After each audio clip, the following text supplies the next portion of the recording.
नमस्ते, मैं हूं तत्पर अहोरात्रा। शनिदेव ऋण के अधिपति कहलाते हैं। ऋण को इंग्लिश में लोन कहा जाता है। शनिदेव न्याय के देवता माने जाते हैं। उनका ना कोई मित्र है और ना कोई शत्रु। जब भी किसी की इच्छा उनकी क्षमता यानी कि उनकी कमाई से अधिक हो जाती है, तब ऋण जन्म लेता है। हम यहाँ लोन की तुलना कैंसर से भी कर सकते हैं, क्योंकि उसका इलाज भी उसके तीसरे स्टेज पर पहुंचने से पहले ही किया जा सकता है। जैसे जैसे वक्त बढ़ता है, वैसे वैसे ब्याज यानी कि इंटरेस्ट बढ़ता है। लोन दो मुंह वाले सांप की तरह अंत में दोनों की यानी कि लोन लेने वाले की और लोन देने वाले की जान ले लेता है। और लोन का जहर उसी पर प्रभावित होता है जिससे किसी चीज के प्रति इच्छा होती है।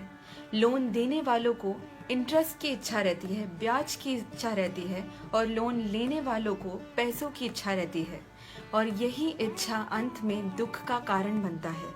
महाभारत में पांडवों के 13 साल के वनवास के दौरान एक घटना घटी थी, जहां पर धर्मराज युधिष्ठिर को यक्ष द्वारा पूछे गए कुछ सवालों का सही उत्तर देना था।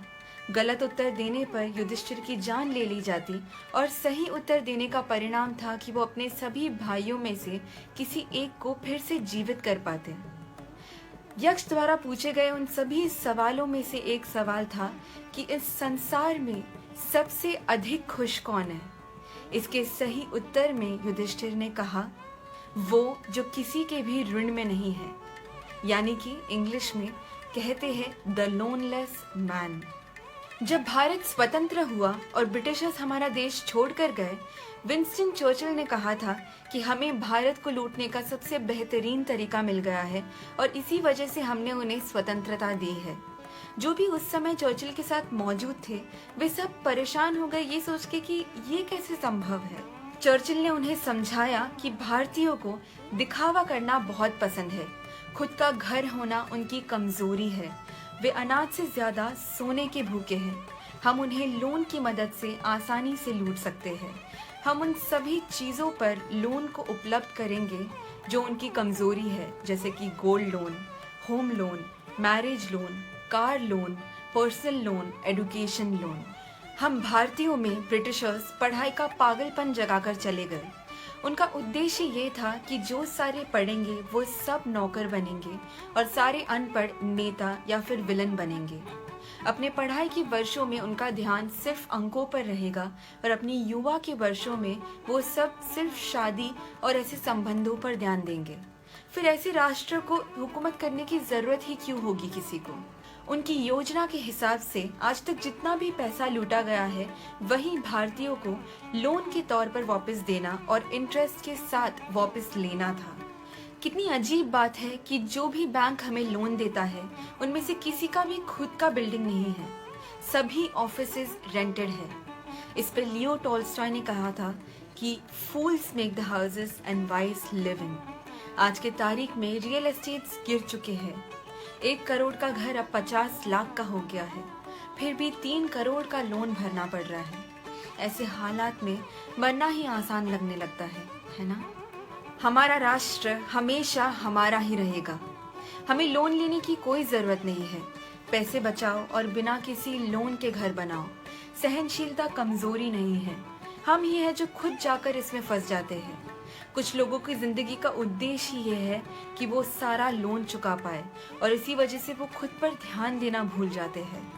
आज बैंक्स हमें बिना कोई जंग के आसानी से लूट रहे हैं और हम भी इसमें बस फंसते चले जा रहे हैं। बच्चों के खिलौने से लेकर हर चीज पर आज लोन EMI के रूप में उपलब्ध है। ऊपर से क्रेडिट कार्ड्स ने लोगों को लोन में डुबा दिया है। अगर इसी तरह चला तो हमारे साथ हमारा देश भी लोन में डूब जाएगा। सेकेंड वर्ल्ड वॉर में जो हमला हुआ था, उसका एक कारण था जर्मनी के यहूदीस के गैर कानूनी से किया जाने वाला लोन, और इंडोनेशिया में जो रक्तपात हुआ उसका कारण था चाइनीज के द्वारा किए जाने वाला लोन का बिजनेस। कुछ लोग बैंक में पैसे होने के बावजूद कार लोन पर लेते हैं क्योंकि उन्हें इनकम टैक्स बचाना होता है, और फिर यही लोग खुद को देश प्रेमी बुलाते हैं। अगर आप इनकम टैक्स नहीं भरोगे तो रोड्स कैसे बनेंगे, और रोड्स के बिना आप कार का उपयोग कैसे करोगे। अगर आप उन लोगों में से हो जो ये सोचते हैं कि टैक्स भरने के बाद भी रोड्स नहीं बनते तो ये याद रखें कि न्याय के लिए आवाज उठाने से पहले खुद भी न्याय के रास्ते पर चलना चाहिए। आज के ज़माने में कैब्स उपलब्ध है ड्राइवर्स के साथ, ना पार्किंग का टेंशन और ना मेंटेनेंस का, तो हर घर में एक गाड़ी होने की कोई ज़रूरत नहीं है। कुछ लोगों को लगता है कि लोन के बिना जीना और अमीर बनना नामुमकिन है। ऐसे लोगों को हमारे वर्ल्ड सेकेंड रिचेस्ट मैन यानी कि वॉरेन बुफे से प्रेरणा लेनी चाहिए। हमारे वर्ल्ड्स फर्स्ट रिचेस्ट मैन जो है बिल गेट्स, उन्होंने भी वॉरेन बुफे से प्रेरित होते हुए उनसे अपॉइंटमेंट ली थी ताकि वो उनसे कुछ सीख पाए। बिल गेट्स ये जानकर हैरान हो गए कि वॉरेन बुफे अपने दिन में सिर्फ 1 ही घंटा काम करते हैं और वो अपने बाकी का वक्त अपने खुद पर और दूसरी चीज़ों पर बिताते हैं, वो भी बिना किसी लोन के। वाइट मनी कभी ब्लैक नहीं हो सकता। ब्लैक मनी में कोई इज्जत नहीं है और बिना इज्जत के जिंदगी नरक लगने लगती है। मुंबई में कई सारे चार्टर्ड अकाउंटेंट्स आज आत्महत्या कर रहे हैं।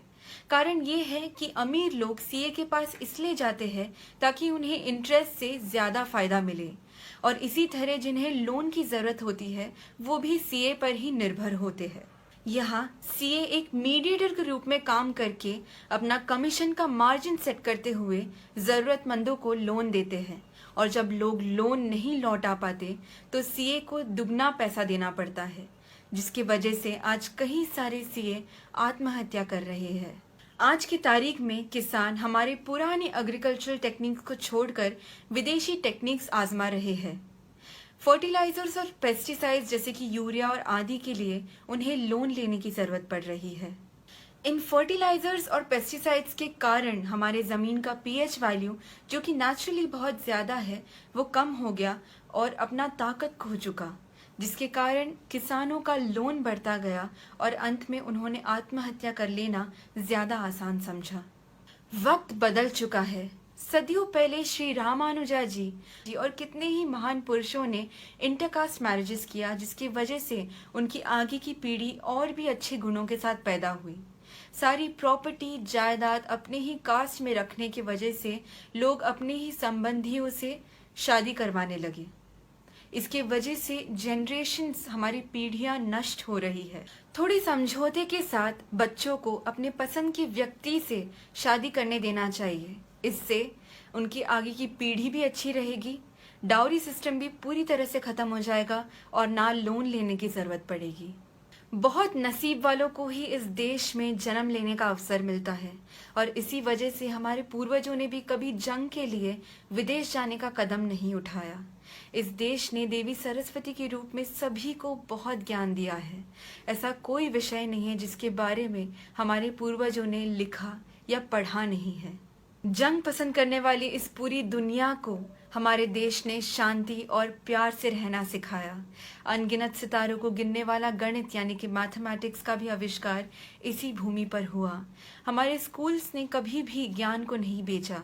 नालंदा यूनिवर्सिटी में भी 33% सिर्फ विदेशियों का ही था, और लोन में रहने वाले को ज्ञान कभी नहीं छू पाता। इसलिए हमें विदेश ज्ञान बांटने जाना चाहिए। हमारे ही लोगों से ज्ञान लेकर लोन के पैसों से अपने माता और पिता का ज़मीन गिरवी रखकर विदेश में पढ़ने और नौकरी करने में कोई समझदारी नहीं है। मुक्ति का भी पहला कदम ऋण मुक्त होना है। धन्यवाद।